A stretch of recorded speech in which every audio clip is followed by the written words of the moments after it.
Is there anything more hidden than the sex trade? Sure, our laws keep it that way, but maybe more so it's our morals that push sex work into the shadows. So we only hear about sex workers when things go bad, when they're attacked or killed.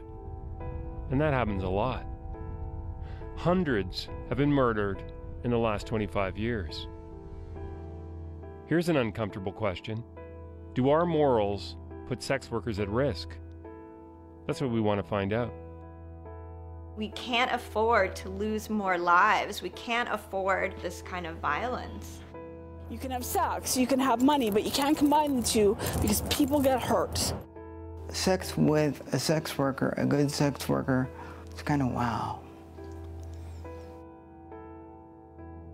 You know, I'm an independent worker. I paid to have a website made. I track my Google Analytics to see where my hits are coming from. This is Maggie's in Toronto. It's kind of a drop-in center / union hall for sex workers. They come here to talk about the struggles of their work. And listening in, it strikes me that many of their problems come from the way people judge them. And that's why some of the women don't want us to know who they are. The most infuriating thing when people will use this sort of argument about, well, you might think your work is okay, but in years you're going to regret it, or you're being taken advantage of and you don't know any better. It is the most sexist, condescending sort of thing to hear. One of the main issues with the stigma that I've found is that, you know, it really contributes to the violence that sex workers face in general. And many people don't want to report because of the stigma and because of the shaming that often comes from police forces. And Paige explains what happens when the police raid her massage parlor. 7 of them, and they usually come in and they fling open the doors to all of the session rooms. They act very dad-like. They come in and they usually say, put your clothes on. What are you doing here? Yeah. They always ask that question like, well, what did you used to want to do? And that's what an offensive question that is, as though this is some terrible path that I've gone down, you know? Society might not like them, but here's the thing. They're proud of what they do. They don't want to hide. They feel they have to. I'd love to see a system where my work isn't criminalized, where we can, work openly and safely and be respected, be able to put, I'm an independent businesswoman on a resume. We want our work to be seen as valued. It's work. As a job. It's a job. Around this table, the solution to the violence of the sex trade is simple. End the stigma, move it into the open. But there could be nothing worse for former sex worker Trisha Bapti. She may feel like she has been empowered. She may feel like she's making a lot of money. But I think one of the things with prostitution is you don't understand the personal costs until you've actually been out of it for a while.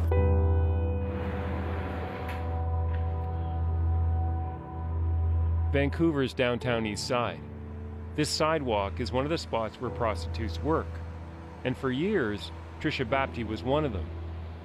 She grew up in the suburbs, but when her parents split, she couldn't handle it. Trisha got into drugs.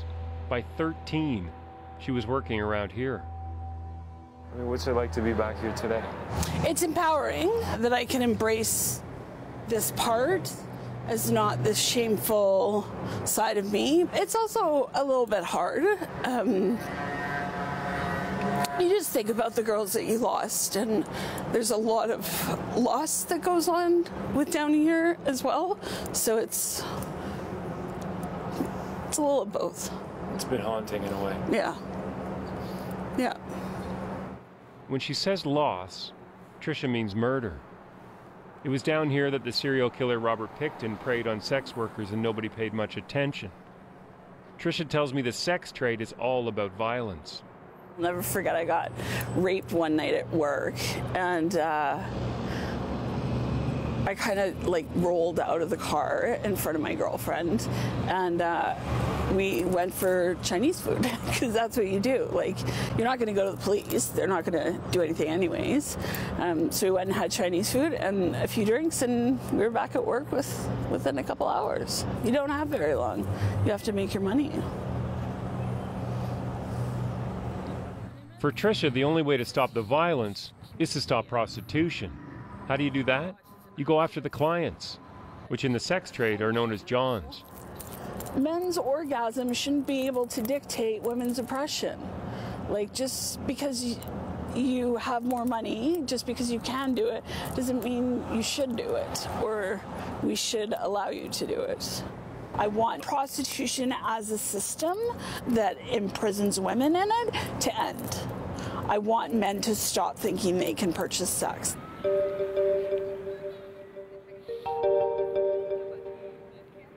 So who are the Johns? Well, that's the thing. Nobody really knows. You don't admit you buy sex, right? Especially now that Canada's new prostitution law criminalizes the Johns, and penalties include jail time. But there are a lot of them out there. For instance, let me introduce you to Patrick Clark. How much do you look forward to your next date? Like Christmas time, as a kid, you know, it's really important. There's a little bit of magic there, you know? I really look forward to the next date. The Federal Justice Minister, Peter MacKay, referred to all Johns as perverts. Are you a pervert? No. A pervert does something against someone else's will. So by definition, I'm not that. Because I very much care about the person I'm with. Patrick has cerebral palsy. So maybe you're thinking, well, you picked the one John who couldn't hurt anyone if he wanted to. That's not reality. Okay, but Patrick has been buying sex since he was 19. He's also the only John we spoke to who'd show his face. I've had more than one woman go, can you? Yeah, and I usually go, you mean does it work? And I go, yes, it works. And it's and that's when the humanity starts to come out, when they realize that I'm not there to abuse them, and I need them they have to help me get undressed. Because once I'm out of the scooter, I'm in their hands. Patrick tells me his dates are usually months apart. He isn't a rich man. He repairs computers for a living. What would happen to you if you couldn't have dates with sex workers? Probably, I wouldn't want to be alive. It means that much to me, not just because I'm horny, but because of that connection.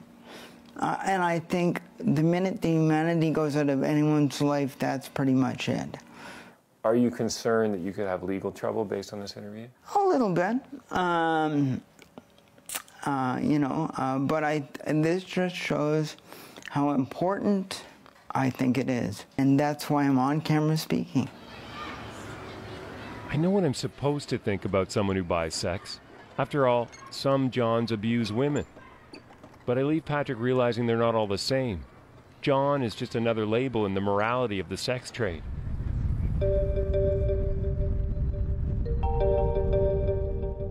There is a place in North America where Patrick wouldn't be a criminal, where sex workers aren't judged.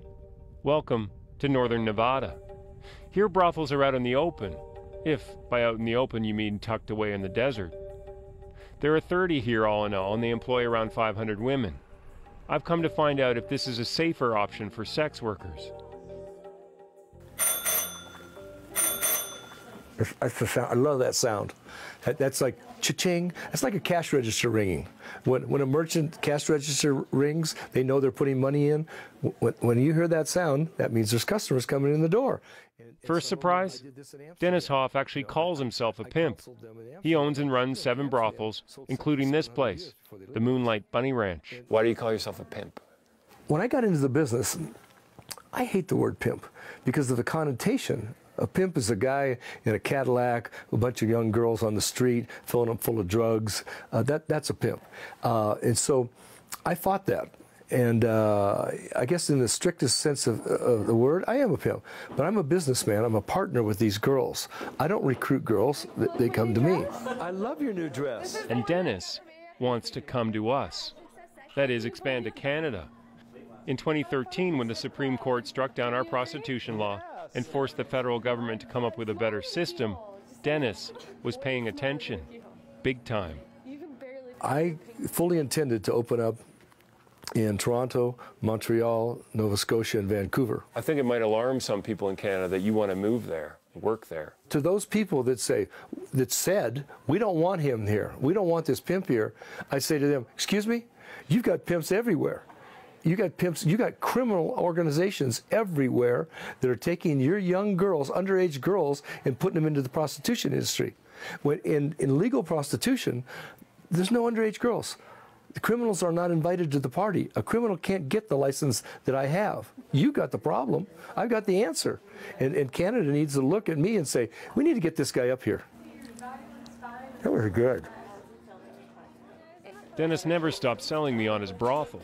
Case in point, he wants me to think there's a party at the bar. You got a drink? Oh, is this the fake drink? You don't have to advertise it. But the drinks are fake. Dennis doesn't allow his staff to drink. What is real is that Dennis is the only man who works here, but he's the boss. He's made a fortune, taking 50% of everything the women earn in his brothels. Taking you down the new hallway. So are they happy to be here? There's the computer room again. Nene Wilson and Chrissy Summers take me for a tour. So, this place means a lot to me. I paid off my student loans. I went to a really good school. I went to the University of Michigan, which is a hard school to get into, actually. And Nene is actually from Michigan, so she knows about it. So I had a lot of student debt. So I came here to pay off my student loans, and I paid them off in 3 months. The first 8 months, I made $100,000. The first 8 months, that's not even a year. I had more money in my bank account than I'd ever had in my entire life. Pretty proud of that. It surprises me how blunt Chrissy is when she talks about her job.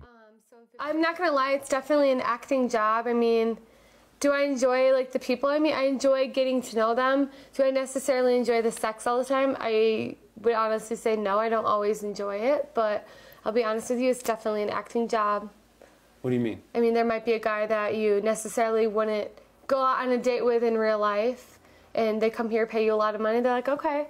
But in real life, if you wouldn't ever talk to that person in real life, I mean, come on. You know, a lot of people argue that sex work is a moral issue, that it's actually immoral. What do you think? I don't think it's immoral. I think I'm helping people, and I think I'm helping myself achieve my life goals. And is it for me forever? Absolutely not. I mean, someday I'd like to get married and have kids. She's a new girl. This is her first time. New is an understatement. Nene just arrived from Michigan. She's only been at the ranch for 18 hours. This is her room. As you can see, she's unpacking right now. She literally just got in late last night. So you work here and live here? I'm here every 2 weeks on, 2 weeks off. But while you're working, you're living in the same room, right? 2 weeks on, like shift work. Right. Nene's seen the doctor. She's been tested for STDs. She can start work in the morning. As part of the license, the women here are tested every week. Safety is part of the business model. Still, I can't help asking the question we might all be wondering. I mean, some people would say you're being exploited. Is that true? Not at all. My decision to come here, I was ecstatic. Girls want to come here because they see how you can achieve your dreams and your goals. So you feel empowered by being here? Yes, very much so. Very much so. Have you worked in the sex trade before? I have not. I was a housewife. I didn't really do anything. I worked at a liquor store for about a year, but nothing. No, I was never a stripper or anything. I kind of looked at it like I would have sex with people for free that didn't deserve it. So why not get paid for it?